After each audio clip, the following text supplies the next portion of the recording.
This is as good as it's gotten. 2014 Godzilla spent its runtime carefully constructing a solid foundation for the Monsterverse. Godzilla is a force of nature who keeps the peace and ensures balance and harmony among the other titans. And if restoring balance and harmony involves searing off a Muto's head from the inside, then so be it. King of the Monsters beautifully builds on this foundation. Like the 2014 Godzilla, it treated Godzilla with a level of respect and reverence rarely seen by Western filmmakers adapting a singularly Japanese IP. And the end result is one of those rare blockbusters that manages to ride that line between being able to entertain a wide audience while also having thoughtful filmmaking. And then along comes Adam Wingard, and he just kind of goes, "That's not my Godzilla. My Godzilla's a big angry jock who's only interested in one thing, fighting." Why don't you choke on some pig vomit, you stupid sods? Why can't this guy control his temper? Well, you're just gonna stand there or you're gonna fight. So Adam Wingard grabs the reins of the Monsterverse and kind of pulls a Ryan Johnson and just sort of does a 180 with the whole thing. Gone is the grounded world with realistic technology. Plots that make sense are banished to a faraway dimension, never to be seen again, replaced with wishy-washy nonsense that crumbles under even the slightest amount of thought. And that's fair enough, they're his movies and he can do what he wants with them. But X-Kong and Versus Kong have jumped so many sharks that moving on, it's going to be almost impossible to take any movie after them with any degree of seriousness. But for one thing, the plots of these movies are all over the place, and quite often it feels like things happen just because the script says that they happen, not for any real reason. In X-Kong, Godzilla traps Scar King in a subterranean area. Scar King has spent millions of years trapped here, unable to get to the surface. And yet when he does get out, all he does is destroy a Monarch base and then goes right back to the cave he's just spent a million years in, instead of finding one of the portals and getting out immediately, which probably honestly would have made for a better movie, but whatever. And it doesn't make sense. Why does he come out, destroy a base, and then just go back in? It's because the script told him to, is really the only logical answer you can come up with. In Versus Kong, Godzilla blasts a hole to the Hollow Earth. The movie implies that this is because Kong does something with the axe that activates some sort of energy and Godzilla can sense this energy. But then why didn't he go down the hole? Why did he waste so much of his atomic breath blasting a hole to the Hollow Earth just to walk away from the hole? What was the point in that? If he was that angry, wouldn't he go down the hole and beat people up like he normally does? Why did he just walk away? And again, it feels like the only logical answer to this is because the script needed a way to get Kong back up to the surface, and this is the only way they could think of doing it, apparently. In King of the Monsters, there's the pretty infamous bit where Godzilla stands up in the middle of the ocean, which obviously makes no sense, but this thing that makes no sense supports one of the best scenes put in any Godzilla movie ever. But the only thing the inconsistencies in Versus Kong and X-Kong support is the lazy writing, pretty much, is just how lazy the writers can be without having to come up with reasons that make sense. Honestly, like, laziness seems to define both of them. There's incredibly specific prophecies that just make you scratch your head and go, what? There's a prophecy that one Iwi girl from Skull Island is going to revive Mothra between these two pyramids out of thin air using space magic dust. Like, what? There's magical serums that they put into the Iron Man gauntlet that cure frostbite. Does it only cure frostbite? Does it just cure everything? Like, remember when the plot was as simple as Ghidra wants to be the alpha? Now there's all this complicated shit with prophecies and Iron Man gloves and fucking hornets. Like, I don't even know what's happening half the time. And this whole wishy-washy, not make sense thing that these movies have got going on is only worsened by the fact that the human characters feel like they just walked out of a bad SNL sketch. Especially this guy. I think his character name is Trapper. I'm sure this guy is a good guy and a good actor, but whenever he is on screen, all I want to do is spam the fast forward button as fast as I am physically able. His whole character is basically just that he's a free-loving hippie, but he has no importance to the plot. He has some like practical value in that he can fly the ship. That's about it. I mean, you could have just had like Rebecca Hall know how to fly the ship, and then you could cut him out of the movie and it wouldn't make any difference. In fact, it would probably be a better movie because he is a very annoying character. And honestly, this sounds cynical, but I feel like the only reason he's here is because he's Adam Wingard's friend, and they just kind of went, well, if we put you in the movie, then I can give you a cut of the back end. It's basically just a way for the actor to make a lot of money. This movie excels at making actors that I know are good actors and have seen do good acting look just awful. Brian Tree Henry takes the brunt of this.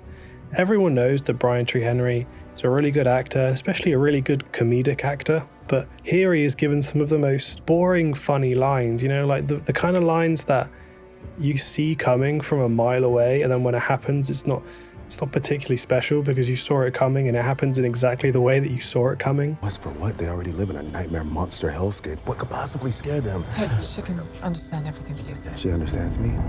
Good.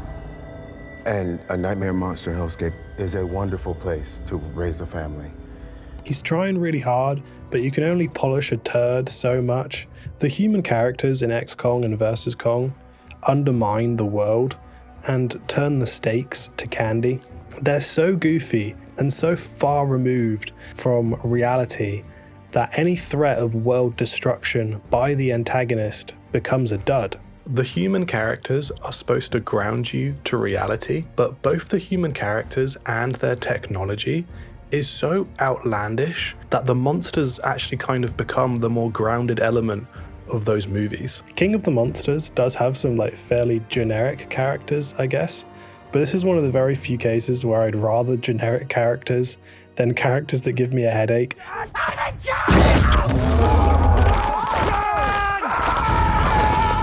The first fight of King of the Monsters is Godzilla being beaten by Ghidorah, and from that point on, there's tension and suspense because the audience has seen that in a 1v1 fair fight, Ghidorah can beat Godzilla.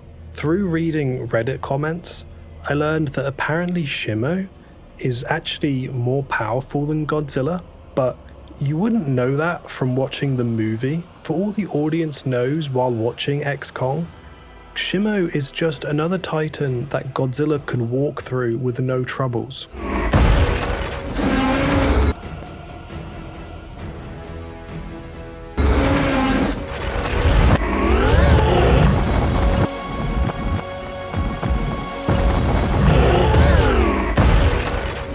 It means that the end fight has no suspense, there's no tension, because we never seen Shimo and Godzilla fight. They've never even looked at each other. So how do we know that Godzilla can't just beat Shimo up easily? Especially since, by the movie's own admission, Godzilla has 20x'd his power. So, I mean, I saw that in the movie and I was like, well, how is anyone going to be able to, like, you take Godzilla and you make him 20 times more powerful. Like, where's the tension meant to be here? You've literally just told me that Godzilla is invincible. So what am I meant to care about from this point going on? A story is defined by what is lost and not by what is gained. In King of the Monsters, Godzilla loses his home and Mothra. The humans lose Serizawa, the mum, and Sally Hawkins. It makes the victory over Ghidorah mean something because the characters have had to sacrifice something important to them to achieve that victory. In Versus Kong, the humans, Kong, and Godzilla sacrifice nothing, and yet they still win. In fact, Kong gains a new home in the form of the Hollow Earth and a new axe. In X Kong, Kong gains a child, a pet Shimo, becomes king of the other apes, and also an Iron Man arm, all for the low, low, low, low, low, low, low, low, low, low price of literally nothing. Nothing was sacrificed to achieve the victory, therefore the victory means nothing. King of the Monsters isn't perfect, but it tries, and it tries with a lot of heart. And personally, I'd rather watch that than some sloppily put together, soulless blockbusters. The best way to exemplify this is just to compare the soundtracks. Bear McCreary made what is easily the best score from the Monsterverse so far. It's not even close.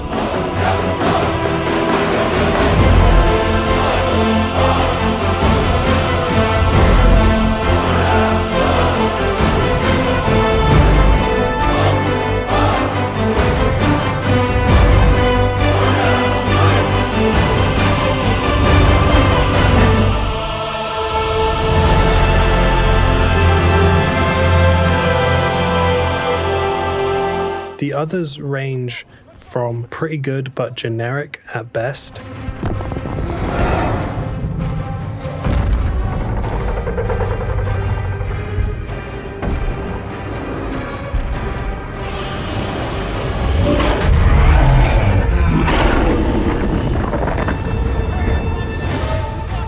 to just generic at worst.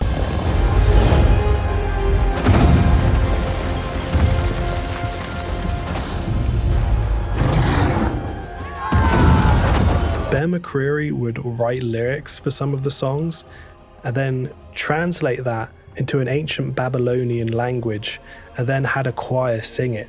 It's also telling that X-Kong and Versus Kong also use a lot of pop music. At least recently, it feels like blockbusters use pop music more to tell you what emotion you should feel than anything else, because the movie happens so quickly and so messily, and it's just gobbledygook nonsense that if they played it without the pop music, you would just be like, what is going on? But with the pop music, you're like, oh, that's what I'm supposed to feel. That's what's happening in this scene. It's basically a cheat code. Bear McCreary also used a lot of classic Godzilla music, and when an interviewer asked Adam Wingard why he didn't continue with this approach and also use a lot of classic Godzilla music, he got real vague with it, and he said that he felt it would be insincere to use classic Godzilla music. And I think he's right, you know, coming from the Wingard movies, classic Godzilla music would seem insincere because those movies are so lazily and sloppily put together that to use music from movies that did actually try would probably be insincere.